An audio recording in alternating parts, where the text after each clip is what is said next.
Over the weekend, former President Donald Trump went to Wilmington, North Carolina for a rally in that key swing state. Take a look.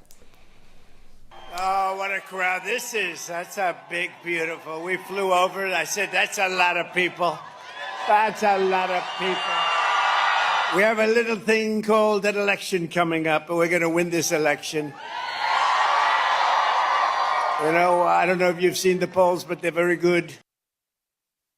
And with all the news coming out of there recently, North Carolina is our Talking Points toss-up state of the week. Our Riley Underwood has the latest poll that just came out this morning from that state. Hey, Riley.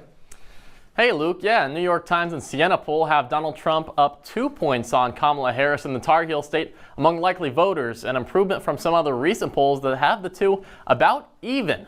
North Carolina getting even more attention this election because they've gained an electoral vote since the last go-around. Now they have 16 votes, one more than they had, the 15 they had since 2004. That's because of the recent census. Within the state, they have 6 of what we call pivot counties, which are counties that voted for Obama in 2008 and 2012 and Trump in 16 and 20. They don't have the biggest populations, but there's a few that could swing it in either way if Harris or Trump can capture the North Carolina vote. Last time North Carolina voted Democrat was in 2008 for Barack Obama, and Donald Trump hopes to keep the streak alive.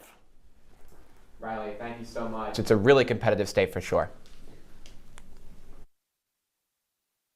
We're getting resumes from all over. We're getting offers from all over. People are jumping in to help us. We've made a ton of friends in this thing since we've been in. A lot of talented people right now are reaching out to us, and we're right in the process right now of forming a team that we know can still lead us to victory. So we have full confidence in our ability to keep going. And that was Mark Robinson, the Republican nominee for governor in the Tar Heel state a little earlier today. Robinson is currently the lieutenant governor of North Carolina, but his campaign for the top job has been complicated by new reporting from CNN. Our Peter Berry is tracking this story for us tonight. Peter, what is going on with Mark Robinson? Hey Luke, North Carolina's Lieutenant Governor Mark Robinson is under criticism after a CNN report was posted showing he wrote comments about how he favored bringing back slavery, enjoying transgender pornographic content, and identified himself as a black Nazi. As Robinson opponents noted, this is a total 180 with his public stance on the transgender community. Former President Trump endorsed Mark Robinson for governor at one of his rallies just last month in North Carolina. This is Martin Luther King on steroids, okay? Now, I told that to Mark. I said, I think you're better than Martin Luther King. I think you are Martin Luther King times 2. And he looked at me, and I wasn't sure, was he angry? Because that's a terrible thing to say. Thank you. Great job, Ted. Mark Robinson, he's out there, he's fighting. He's fighting. He's a great one. Trump has not taken back his endorsement for Robinson, as it could have major implications on how the state swings for the presidential election. But as top staffers in the Robinson campaign start to walk out the door due to this scandal, Robinson has been denying the allegations that he wrote and any of these things linked to him, as he took to Twitter to talk to voters about his refusal to drop his bid for governor. Instead, they want to focus on salacious tabloid lies.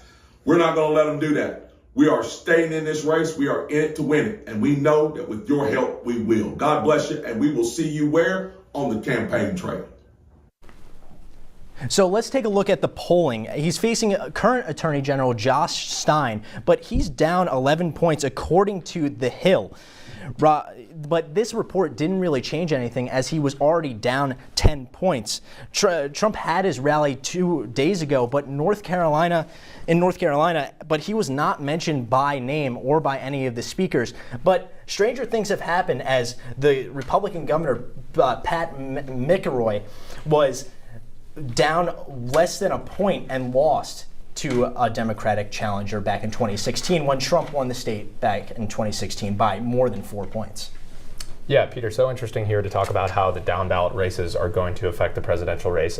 You look at all these swing states, and there's big differences. You look at something like Wisconsin, Tammy Baldwin up big in that Senate race there, but still super close within the presidential race. So I think it's interesting to see how the Trump campaign will maybe try to distance itself from the Robinson campaign going into North Carolina. What do you guys see on that strategy over the next few weeks? Well, Jake, on that, maybe trying to distance himself, but all that stuff, you can't really take that back. We've seen all the clips.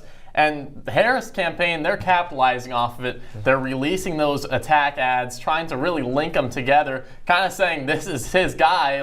So they're kind of trying to link them together, saying Trump's not a very good guy too, if this Robinson thing is actually true. And that's what they're really trying to capitalize on. Trump campaign going to need to be more on the defensive, Harris going on the offensive on this issue. And in a race so close like we were looking at with Alex before, those 16 electoral votes, that's going to be massive. Like, they need to win North Carolina if you're Donald Trump. He won it in 2016 and won it in 2020.